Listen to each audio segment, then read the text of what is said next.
My father has somehow found me after disowning me. What should I do? My ex-girlfriend cheated on me.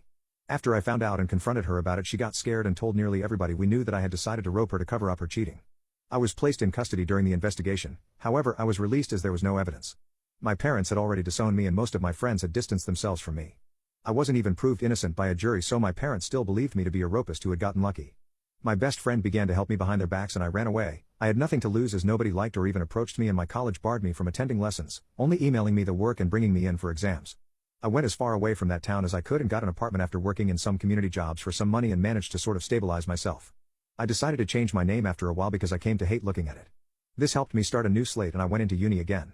I finished my degree in teaching and moved far away to a country on the opposite side of the globe where I live now. I got a nice apartment and settled down in my new job. I eventually met a girl who turned out to become my now wife. She eventually gave birth to my twin daughters and son who I adore and will defend to the edge of the universe. Her family got used to me very quickly considering I was a foreigner and not very trusted. They treated me well and I sort of remembered how a loving family actually is.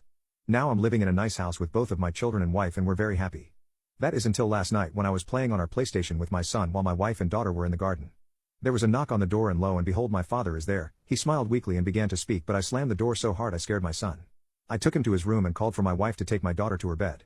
She was freaking out and so was I. My father kept knocking on the door and I just broke down in the moment. My wife comforted me, then answered the door for me. She asked who he was and he said he was my father.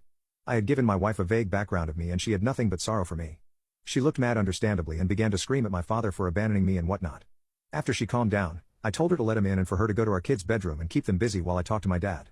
He said that he was doing my ex-girlfriend a favor by clearing some stuff on her phone, and while he was clearing out some messages on her phone, he saw a conversation between her and the guy she was cheating on me with, basically expressing the guilt for ruining my life and that she wanted to take it all back. My father didn't confront her as he wasn't ready to bring back a dead situation but silently began to hunt for me to tell me that he believed me. I don't even know how he found me, but I don't care cause he's here.